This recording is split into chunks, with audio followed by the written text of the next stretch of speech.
দলের পারফরমেন্স নেই, ব্যাটে নেই রানের দেখা, গণমাধ্যমের সমালোচনা, চারিদিকে ফিসফাস। বিশ্ব আসর থেকে এবার কতটা লজ্জা নিয়ে ফিরবে টাইগাররা? যখন সব দিক থেকে ধেয়ে আসছে সমালোচনার বিষাক্ত তীর, তখন মানসিক মনোবলটা ধরে রাখা হয়ে পড়ে অতি জরুরি।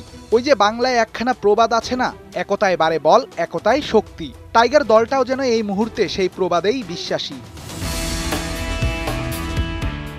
সম্ভবত ক্যারিয়ারের সবচেয়ে কঠিন সময়টায় দাঁড়িয়ে বাংলার পোস্টার বয় সাকিব আল হাসান। শুধু সাকিব না, সেই কাতারে আছে লিটন, শান্ত সহ পুরো টাইগার দল। মাঠে তাসের ঘরের মতোই ভেঙে পড়ছে দলের ব্যাটিং লাইন আপ। এ ধাঁধার উত্তর মেলানোটাই যেন হয়ে পড়েছে সবচেয়ে কঠিন কাজ। উত্তর খোঁজার মিশনে সাকিব যেন কাছে পেলেন দলের টেকনিক্যালি সবচেয়ে পারফেক্ট মানুষটাকে, লিটন দাস। ব্যাটে রানের খোঁজে তিনিও এখন ভবঘুরে। তবে মহামঞ্চে যুদ্ধে নামার আগে এদিন বড় ভাই সাকিবের পাশে তিনি ছিলেন কোচের ভূমিকাতে। সাকিব এদিন নেটে খেলেছেন ৩০০ বলের বেশি।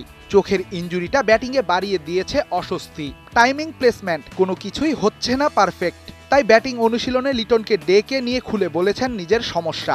অভিজ্ঞ লিটনও পাশে দাঁড়িয়ে দেখিয়ে দিয়েছেন সমাধান। অনুশীলনের মাঝে লিটনের সাথে দীর্ঘ আলাপে ব্যস্ত মিস্টার আল হাসান। মাথা ব্যথার কারণটা যে শুধুই ব্যাটিং এমনটা বলা যাচ্ছে না। ইনজুরিতে প্রথম ম্যাচে যে অনিশ্চিত, বোলিং অ্যাটাকের দুই প্রধান অস্ত্র। পরিস্থিতি এতটাই নাগালের বাইরে যে ঘুরে দাঁড়ানোটাই হয়ে পড়েছে এখন বড় প্রশ্ন। এমন দৃশ্য টাইগার ক্রিকেটে শেষ কবে দেখা মিলেছে তার উত্তরটাও হয়তো কেউ জানে না। ওই যে বলে না, সর্বাঙ্গে ব্যথা, ওষুধ দিব কোথা। রেদওয়ান শাওন, ৭১।